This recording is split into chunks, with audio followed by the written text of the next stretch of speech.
Hi everyone, my name is Stephanie Moncada, and I was part of USC School Leadership Academy Cohort 11.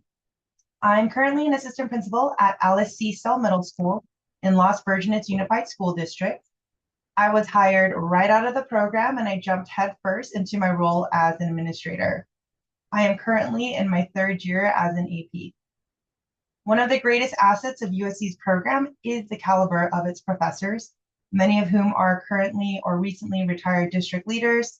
Their real world experience and insights are invaluable.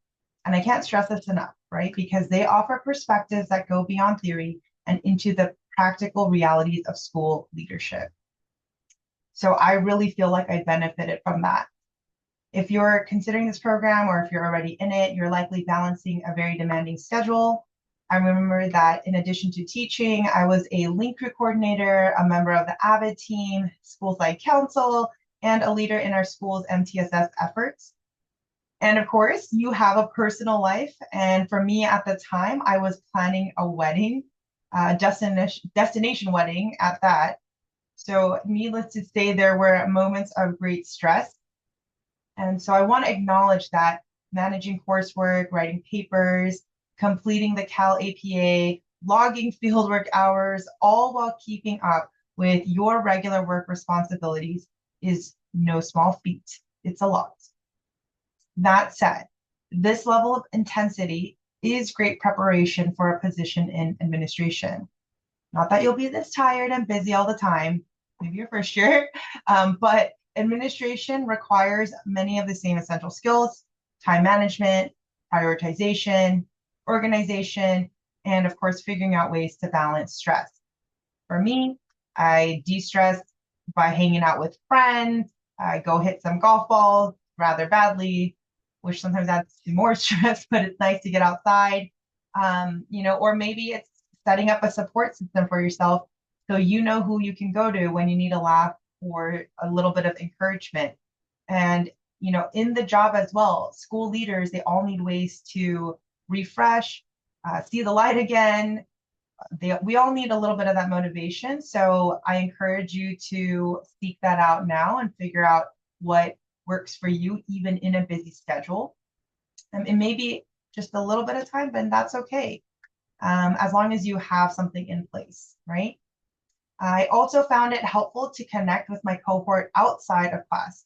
I know that online cohorts can be difficult because you don't get that human interaction as much.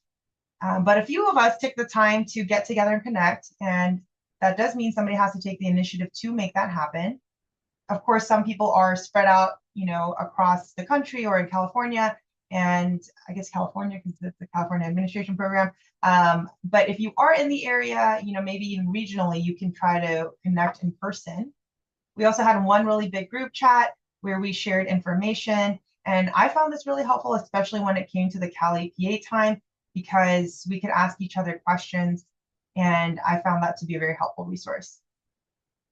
For the Cal APA, there's a lot of different things I could tell you. I will say, in the short time I have, carefully review the requirements and ensure that you follow all the guidelines.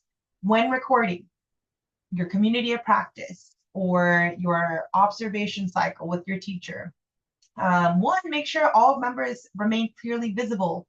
Sounds obvious, but somebody can walk off camera for a little bit, and that's actually not okay.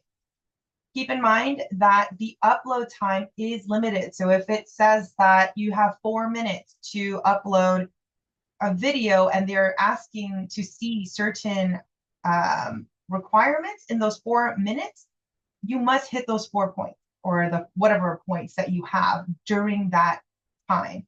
So make sure you're checking not only what they're asking for in those few minutes, but also the rubric, and be intentional about what you are recording. So think about that. For fieldwork hours, if you're not currently involved in discipline, prioritize gaining experience, especially if you're aiming for an AP position. Shadow administrators, handle referrals, and support interventions to build your skill set. Consider keeping a reflective journal throughout the process, especially for leadership decisions that are made, challenges that came about, and the solutions that were also presented.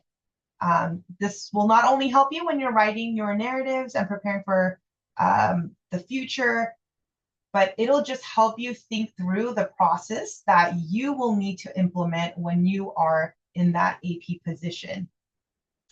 Additionally, I would focus on areas where you need growth. For example, I wish I had gained a little bit more experience with master scheduling. My fieldwork hours came at the end of the year, so actually that would have been a good time to try to get in there with the master scheduling. I felt busy, and so I wish I could go back really and learn that critical skill.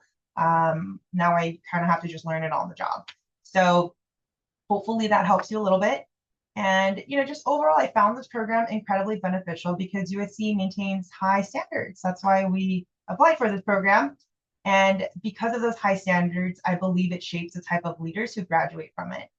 Beyond academics, this program instills deep leadership values, helps you develop a broader vision for education. And in today's challenging educational landscape, we know it's rough out there, right? We really need leaders with grit, resilience, and a strong sense of purpose. And this program really does help shape that. It cultivates those qualities in us. My last piece of encouragement is that this is temporary. The hard work, the late nights, and the balancing act will all be worth it when you step into your first leadership role. So stay focused, stay committed, and know that you will make a difference to students, teachers, parents, and a whole community of people. Fight on!